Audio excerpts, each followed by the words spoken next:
Guys, ni saya dah balik KL guys.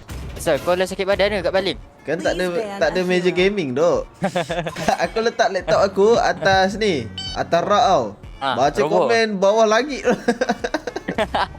Aku baca komen tunduk tau. Okey ni aku bagi tutorial main hero mid yang tak kuat maki guys. Aku dah year streak tu, bukan win streak, year streak.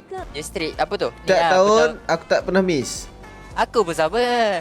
Hai, aku dengar cerita kau kat gaming house dekat pintu Cerita belakang mana? tu. Cerita mana? Kalau korang nak tahu, puasa penuh ni hanya untuk orang yang kuat guys. Kalau orang macam Kedah, Baling, saya memang dengar cerita banyak hal sikit. Nampak guys. Dia kalau orang puasa dia takkan cakap macam tu guys. Sebab dia tahu nanti kurang pahala puasa dia. Siapa yang tak puasa ni? Tanya lagi member sebelah lah.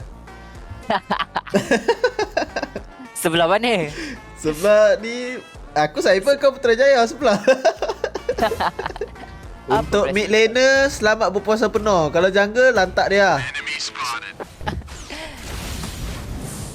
Mati tu. Nah, Ui, masih hidup, botol masih hidup. Ui. santai abai Messi joget baru jiggle. Bunuh dia balik. Kau tahu tak kenapa game ni ada hantu? Sebab engkau apa? main dengan aku. Tak, kau dah Tak, dia ikut member, Tak Faham ada, tak? tak ada. Dia ikut orang tak puasa, dia tahu siapa tak puasa kat sini kan. Kita dua-dua setan je.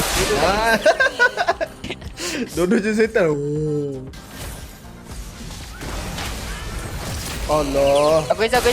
Saya tak puasa guys. Double kill. Okay. Bismillah. Tapi saya lagi suka Rashwar X. Bismillah. Mati dah guys. Puasa penuh guys. Tak guys, siapa percaya saya puasa penuh guys? Korang jangan cakap apa-apa. Korang komen je. Tengok guys, tengok je. Semua orang diam. Mana ada orang cakap selain kita dua? Siapa ambil lock dia tak puasa guys. Tengok. Tadi ada nampak Siapa kat ambil lock dia tak mamak, puasa guys. Siapa ambil lock dia tak puasa. Dah nampak kalian siapa tak puasa kan? Jadi saya